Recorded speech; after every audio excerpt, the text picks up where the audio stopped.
Thank you for tuning in to Meaning Beyond Measure, a look between the staves. I'm your host, Ben Peterson.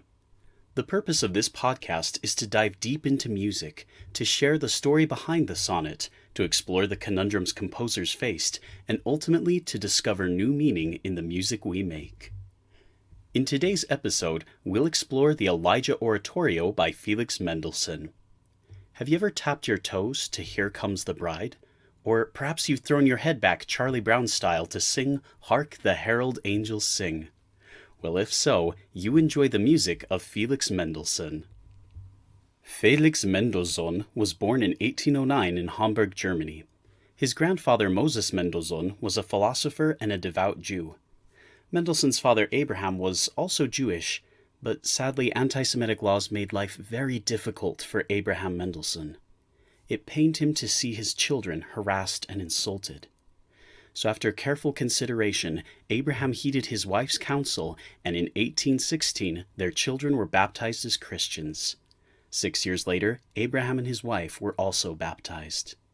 And so young Felix became a Christian when he was just 7 years old. Now, although their conversion to Christianity brought some measure of religious tolerance, the family didn't always experience racial tolerance.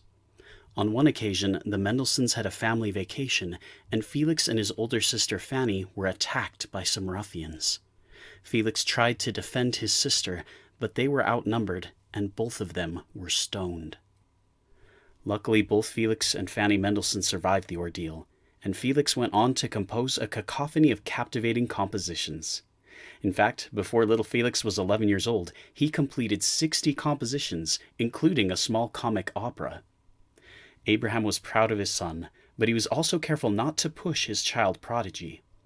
Abraham knew that Mozart was thrust into the limelight as a child, and Abraham wanted his son to have an actual childhood.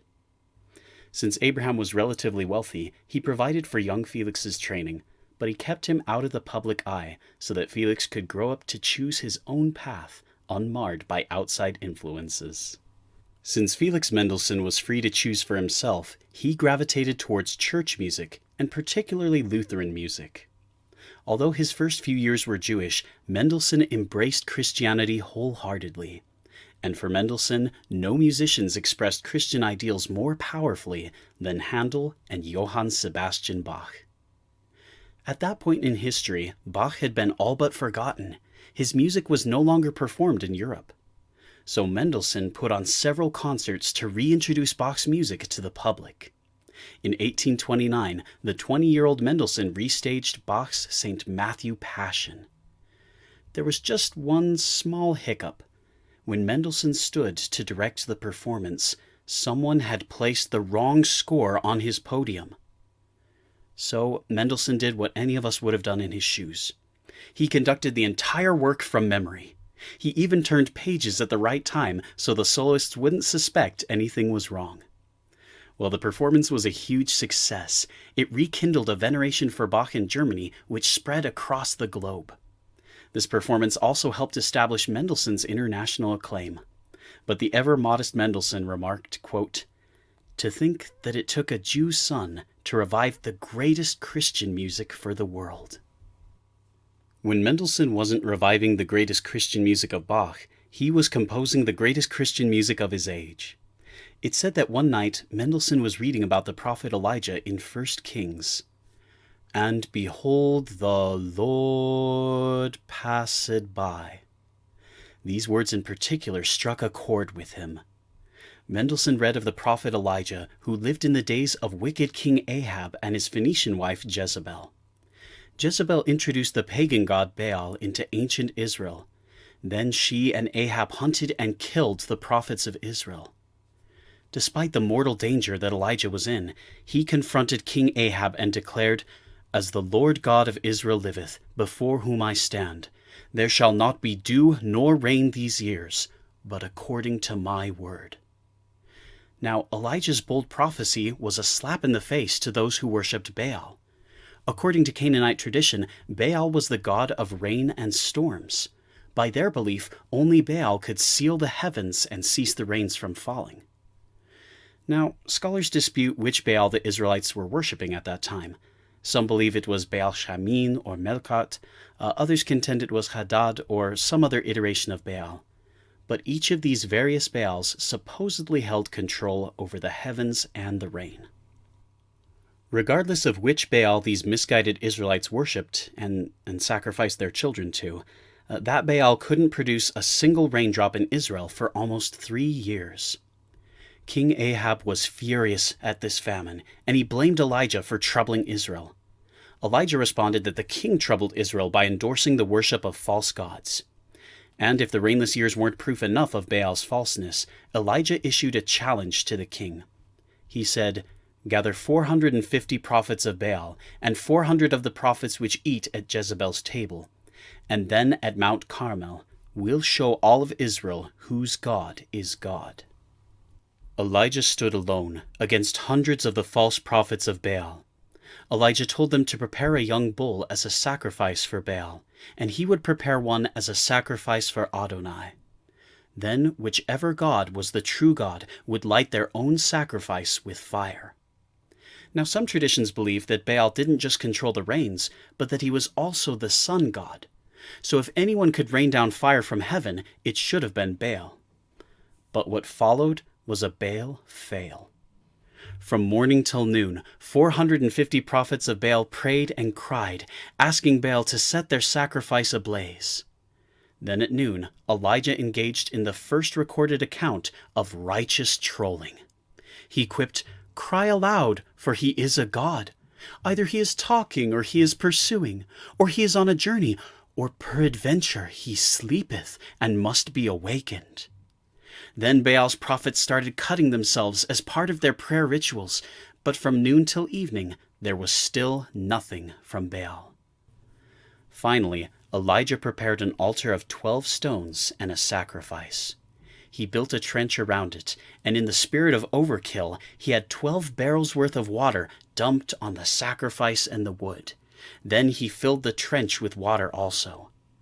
Then Elijah prayed, "Lord God of Abraham, Isaac, and of Israel, let it be known this day that thou art God in Israel, and that I am thy servant, and that I have done all these things at thy word." That night fire fell from heaven. It consumed the sacrifice, the wood, the very stones of the altar, and all the water of the trench was dried up. The Israelites then fell to the ground and announced the Lord was indeed God. More miracles were performed by the Lord through Elijah, and Mendelssohn felt inspired to perpetuate these miracles through music. But sadly, inspiration is seldom without complication. In 1837, Mendelssohn asked his friend Klingemann to write the libretto for an Elijah oratorio. Klingemann initially agreed, but after a year, Klingemann decided he couldn't do it. So Mendelssohn asked Schubring to compose the libretto. Schubring wrote a libretto for Mendelssohn before, but in 1839, Schubring also bailed on the libretto. For almost a decade, Mendelssohn couldn't find a librettist. While the Elijah oratorio was percolating, Mendelssohn made quite a name for himself in England. Berlioz remarked, "For the English, Mendelssohn was a Handel and a half." And indeed, no German-born composer had been so revered in England since Handel. Then Mendelssohn was commissioned to compose an oratorio for the Birmingham Festival. Again, Mendelssohn reached out to Schubring and told him that they needed the libretto and that they had less than 7 months before the performance. So they feverishly began writing, composing, and casting their performers. One performer Mendelssohn chose was the famed soprano Jenny Lind. Mendelssohn loved the sound of her voice, and he tailored the soaring soprano solo to suit her perfectly. And after all that, Jenny Lind decided not to accept the role, leaving Mendelssohn to find a replacement soprano. Despite these numerous obstacles, Mendelssohn followed through on his inspiration, and he did so with a smile. One critic recalled the joy with which Mendelssohn led the Elijah rehearsals. Quote, "Mendelssohn's manner, both in the orchestra and in private, is exceedingly pleasing.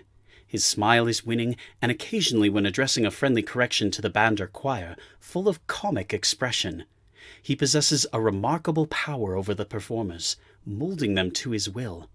And though rigidly strict in exacting the nicest precision, he does it in a manner irresistible, actually laughing them into perfection. On August 26, 1846, Mendelssohn conducted his Elijah Oratorio. English tradition dictated that no one should applaud during a sacred work like an oratorio. But tradition was broken that night. Applause rained down, and 8 numbers were encored. Mendelssohn was also pleased with the performers and the audience. He said, "All this is indeed enough good fortune for a first performance. In fact, I have never in my life heard a better or as good a performance, and I almost doubt that I shall ever again hear one equal to it." Well, sadly, Mendelssohn's prediction was correct. The great effort of preparing Elijah and the loss of his sister exacted the last of his strength. Mendelssohn died just a year after performing Elijah at the age of 38. In the final numbers of the Elijah Oratorio, Elijah is conveyed into heaven in a chariot of fire, and Malachi's prophecy resounds that Elijah will return to the earth to turn the hearts of the fathers to their children and the children to their fathers. In some ways, Mendelssohn helped fulfill this prophecy. In his vocation, he turned musical hearts and minds back to Bach and the practices of their Baroque forefathers.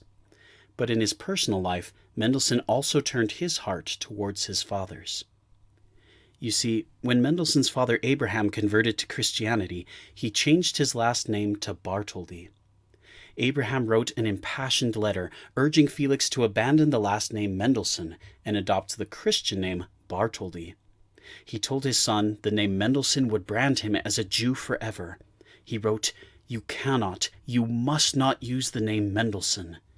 Dear Felix, take this to heart and do as I say. Signed, your father and friend. Despite dangers and prejudices, Mendelssohn chose to keep his last name. Clearly, he was not ashamed of his Jewish heritage. But out of respect to his living father, Mendelssohn also adopted the surname Bartholdy. Although he responded to Mendelssohn in conversations, Felix published his music under both surnames, Mendelssohn Bartholdy. In his music and his personal life, Mendelssohn treasured up the beauties of the past. For him, the past wasn't a barrier to change, it was a beam to support the buildings of the future. Like Mendelssohn, we can use music to connect with our families and our past. What music did you listen to growing up? Is there a song that your mom liked to sing around the house? Did your dad join the band because some cute girl asked him to? What study music does your sister listen to? What was the first song your grandparents danced to? And what music do you want to be remembered for?